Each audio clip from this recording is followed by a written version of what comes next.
Hello friends, ओम श्री गणेशाय नमः। जय श्री कृष्ण। आप सभी का स्वागत है आपके अपने यूट्यूब चैनल पर। फ्रेंड्स, आज हम आपको इस वीडियो में बताने जा रहे हैं कार्तिक मास में रोज सुनी जाने वाली बाबा नितनेम की दूसरी कहानी के बारे में, जिसको सुनने मात्र से ही होंगी आपकी सभी मनोकामनाएं शीघ्र ही पूर्ण। फ्रेंड्स, वीडियो शुरू करने से पहले आपसे रिक्वेस्ट है, अगर आप हमारे चैनल पर नए हैं और आपने अभी तक चैनल को सब्सक्राइब नहीं किया है तो प्लीज़ सब्सक्राइब कीजिएगा चैनल को, साथ ही प्रेस कीजिएगा बेल आइकन को, जिससे नए वीडियो से रिलेटेड नोटिफिकेशन आपको तुरंत प्राप्त हो सके। और वीडियो पसंद आने पर वीडियो को लाइक और शेयर जरूर कीजिएगा, ताकि सभी भक्तों को इस वीडियो का लाभ प्राप्त हो सके। और कमेंट बॉक्स में जय श्री कृष्णा जरूर लिखिएगा। कार्तिक मास महात्मा सभी प्रकार के विघ्नों का नाश करने वाले तथा सारी सृष्टि का पालन करने वाले श्री गणेश जी तथा ज्ञान के दाता देवी श्री सरस्वती जी तथा सब पुराणों के कर्ता श्री व्यास जी तथा श्री गुरुदेव जी के चरण कमलों में नमस्कार करके भगवान की श्रद्धा और भक्ति रस में डूबे हुए कार्तिक मास महात्म्य की कहानी कहती हूँ। कार्तिक मास महात्म्य की 8वीं कहानी प्रारंभ। एक गांव में दो लड़कियां अपनी माँ के साथ रहती थी। वह नियम से हर रोज नितनेम की कथा कहती थी। एक दिन बेटी बोली कि माँ, मैं नितनेम की कहानी कहूंगी। तो आज उसकी माँ ने कहा, ससुराल में तेरी ये कथा कौन सुनेगा। लेकिन उसकी जिद के आगे माँ की नहीं चली और उसने कहानी कह दी। कुछ समय बाद उसकी शादी हुई और वह ससुराल चली गई।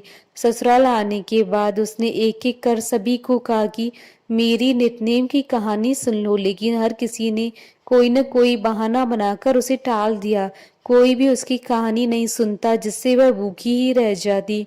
एक दिन उसकी एक पड़ोसन ने कहा कि चल मैं तेरी कहानी सुनूंगी। तो उसने पड़ोसन को अपनी कहानी सुनाई और रोटी खाई। अब रोज वह पड़ोसन को अपनी नितनेम की कहानी सुनाती।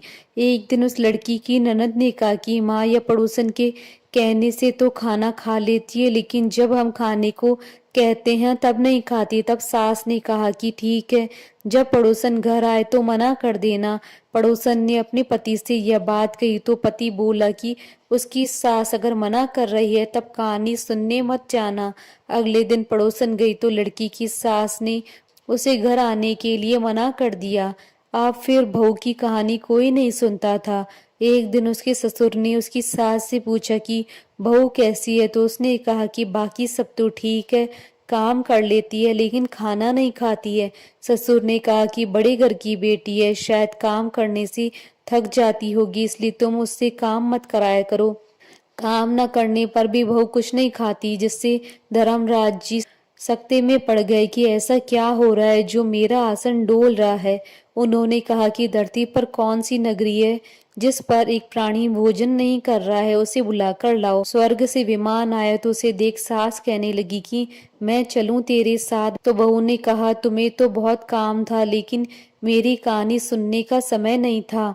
जेठानी ने जाने को कहा तो बहू बोली, तुम्हें तो मालिक का खाना बनाना है। ननद ने जाने को कहा तो वह बोली कि तुम्हें तो अपने खिलौनों से खेलने की फुर्सत नहीं है। अब पड़ोसन ने उससे कहा कि मैं चलूं, तब वह बोली कि हाँ, तुम मेरे साथ चलो, क्योंकि तुमने ही मेरी कहानी सुनी है।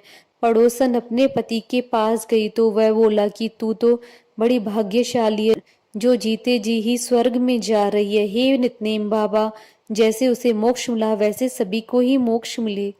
कहानी अधूरी हो तो पूरी करना, पूरी हो तो मान रखना। बोली भगवान विष्णु जी की जय, सनातन धर्म की जय। हमारे साथ इस वीडियो में अंत तक बने रहने के लिए आपका धन्यवाद। ओम श्री गणेशाय नमः। जय श्री कृष्णा।